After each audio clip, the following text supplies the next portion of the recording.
अस्सलाम वालेकुम ख़वातीन व हज़रात। आज के सियासी लोग के साथ मैं हूं कटरीना हुसैन। मुल्क में काफी चीजों में अब चेंजेस आ रहे हैं। हम देख रहे हैं कि कुछ मूवमेंट आ रही है। आज इस्लामाबाद में एक नेशनल कॉन्फ्रेंस हुई है और उस नेशनल कॉन्फ्रेंस में पाकिस्तान मुस्लिम लीग नून के कायद नवाज शरीफ साहब के साथ काजी हुसैन अहमद साहब, इमरान खान साहब और मुल्क के काफी सीनियर पॉलिटिकल लीडर्स उस कॉन्फ्रेंस में मौजूद थे।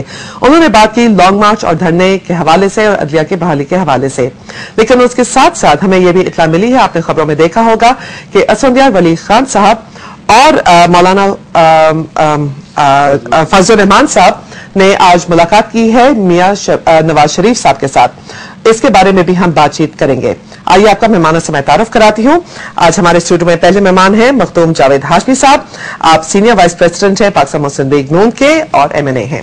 हमारे दूसरे मेहमान हैं डॉक्टर फरीद अहमद पराचा साहब। आप डिप्टी सेक्रेटरी जनरल हैं जमात इस्लामी के। और आज हमारे तीसरे मेहमान हैं चौधरी मंजूर अहमद साहब।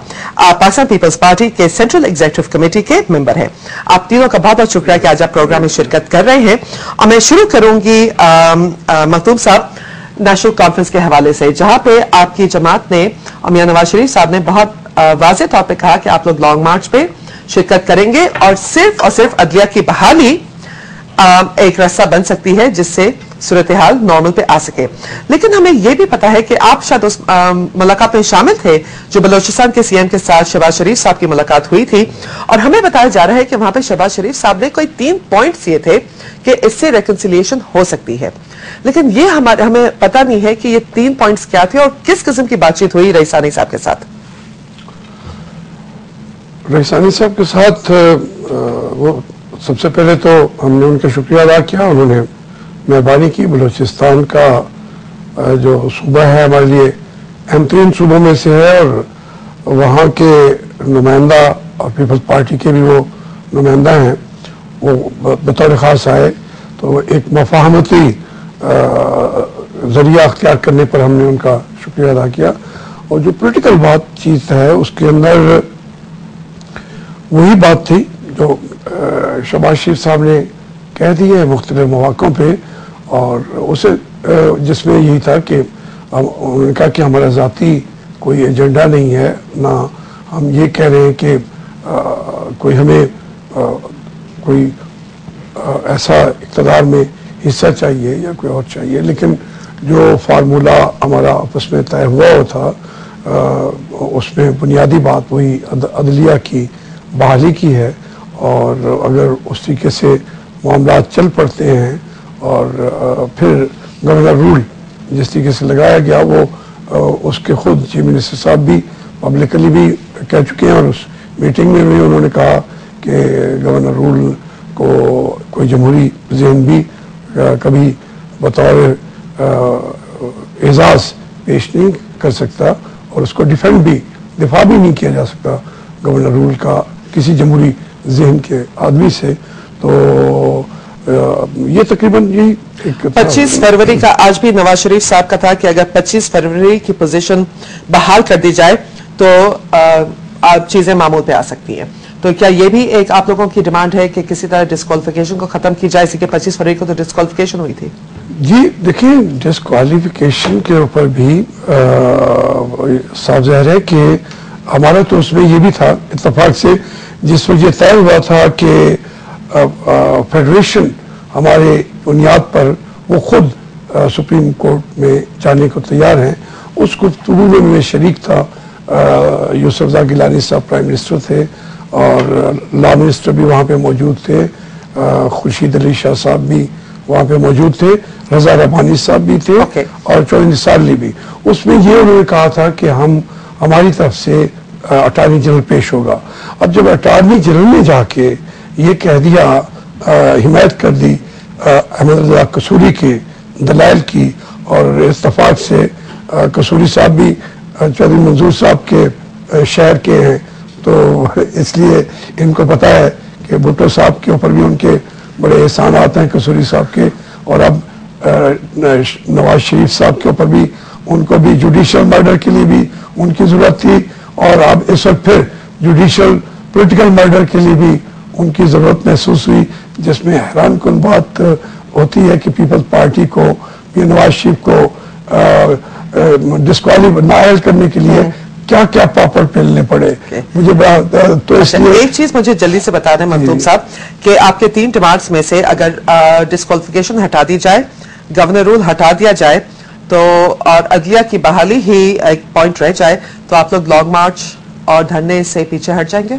नहीं, हमारा बल्कि वो पहला पॉइंट वही है, पहला पॉइंट क्योंकि वो हमारा नहीं है, हमारा मुश्तरका असासा है मोहतरम बेनज़ीर भुट्टो शहीद का, और हमारा मुश्तरका ये एक हमारे पास जो विरासत मिली है वो उसमें थे कि वो भी कह रही हैं कि मैं चीफ जस्टिस के घर पे परचम लहराना चाहती हूँ, और हम भी कह, बल्कि लॉन्ग मार्च की बात भी उन्होंने कहा इसके लिए मुझे लॉन्ग मार्च करना पड़ा, रेस्टोरेशन ऑफ जुडिशरी के लिए मैं करूंगी। हम तो उसी के ऊपर आज चले हुए हैं, उम्मीद है हमारे साथी भी उसी पे चल पड़ेंगे। डॉक्टर फरीद पराचा साहब, जमात इस्लामी ने भी कहा है कि वो शामिल होगी लॉन्ग मार्च में और धरने में भी। आप लोग वैसे पार्लियामेंट से अभी बाहर हैं, तनकीद ये है कि जमात इस्लामी और एपीडीएम की और जमातें इसलिए प्रेशर डाल रही हैं और पाकिस्तान मुस्लिम लीग नून की सपोर्ट से आप लोगों को हिमायत मिल गई इससे कि आप लोग पार्लियामेंट में आना चाहते हैं और मिड टर्म इलेक्शन कराना चाहते हैं। बिस्मिल्लाहिर्रहमानिर्रहीम, पार्लियामेंट में ना आने का फैसला हमारा अपना था, कोई ये नहीं कि हमने सीटें हारी हैं या ये है कि हम कोई इंतखाब का हमें कोई खौफ था। बात बड़ी वाज़ेह सी थी कि एक ही एजेंडे के ऊपर एक ही नुक्ते पे हमने इंतखाब का बाइकाट किया कि अदलिया को 2 नवंबर 2007 की पोजीशन पे बहाल होना चाहिए। अब ये कि इस सारे के अंदर कहीं मिड टर्म अभी तो कोई शामिल नहीं है, ना कहीं कोई इस सारी बात के अंदर ये बात है अदलिया को बहाल कर दे तो मामला ठीक हो जाते हैं। अदलिया को क्यों ना बहाल किया जाए? सवाल यह है कि एक फौजी आमर, जिस फौजी आमर के खिलाफ गो मुशर्रफ गो के नारे लगाने में चौधरी मंजूर साहब हमारे साथ शामिल थे, उस एक फौजी आमर का 3 नवंबर 2007 का एक फौजी इकदाम, मार्शल लॉ के ज़ाब्ते का एक इकदाम, एक एक्स्ट्रा सुप्रा कॉन्स्टिट्यूशनल जो एक इकदाम था, वो अभी तक बरकरार है। वो बरकरार है, पीपल्स पार्टी के कंधों के ऊपर वो बरकरार है, उसे पार्लियामेंट से इंडेमनिटी भी नहीं मिली। अब वो बरकरार है तो वो जज बहाल हो या ना हो, जो इनके ख्याल के मुताबिक बहाल हो गया, एक फौजी आमर का आर्डर तो मौजूद है वहां पे, और उस आर्डर की मौजूदगी के अंदर जिस चीफ जस्टिस के बारे में चौधरी मंजूर साहब और इनके साथी हमारे साथ मिलकर नारे लगाते थे कि चीफ की बहाली तक जंग रहेगी, जंग रहेगी, तो हमारी तो जंग जारी है। इनकी जंग खत्म हो गई, इनकी इक्तदार की मंजिल आ गई, इनकी जंग खत्म हो गई, हमारी जंग जारी है और चीफ की बहाली तक जंग रहेगी, जंग रहेगी। ख्वातीन हज़रात, यहाँ पे मैं एक लूंगी ब्रेक, इसी के मैं चौधरी मंजूर साहब के जवाब को बीच में काटना नहीं चाहती, तो ब्रेक लेते हैं और फिर दोनों जो हमारे ऑपोजिशन के लीडर ने जो बातें की हैं उसका रिस्पॉन्स लेंगे चौधरी मंजूर अहमद साहब से, लेकिन इस ब्रेक के बाद। सियासी लोग में एक बार फिर खुशामदीद। और चौधरी साहब, ब्रेक से पहले हमारे दोनों ऑपोजिशन लीडर्स ने खुल के बात की है। मैं आपसे पूछना चाहूंगी कि आवाम, आम शहरी बहुत परेशान है इस्लामाबाद की और लाहौर पंजाब की सूरत हाल देखकर, और सबके जहन में यही आता है कि ये हुकूमत हमें किस तरफ लेके जा रही है। अदलिया बहाल हो नहीं रही, मसाइल अपनी जगह। आज और लॉन्ग मार्च के दरमियान क्या आप लोगों में कोई लचक की गुंजाइश है?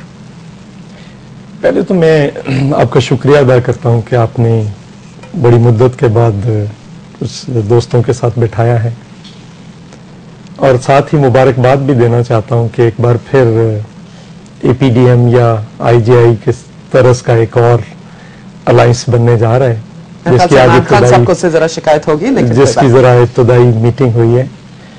लेकिन राजा साहब को पता होगा एपीडीएम में क्या हुआ, हम तो खैर उसका हिस्सा नहीं थे भी तो हमने तो उस वक्त कहा था, और अल्टीमेटली बेनजीर भुट्टो साहिबा का वो माना गया कि इलेक्शन में वापस जाना चाहिए। दूसरा, मैं ये ज़रूर कहना चाहता हूँ कि बहुत सारे ऐसे इकदामात जो इस फौजी आमर के थे उन्हें 17वीं तरमीम के तहत तहफ़्फ़ुज़ दिया गया था। हम ये बात कहना चाहते हैं, रिकॉर्ड पे मैं ये बात कहना चाहता हूँ कि बिल्कुल इस किस्म के जितने भी इकदामात हैं हमें ये देखना पड़ेगा कि हम क्या कर रहे हैं। सिर्फ मेरा इशू और भी है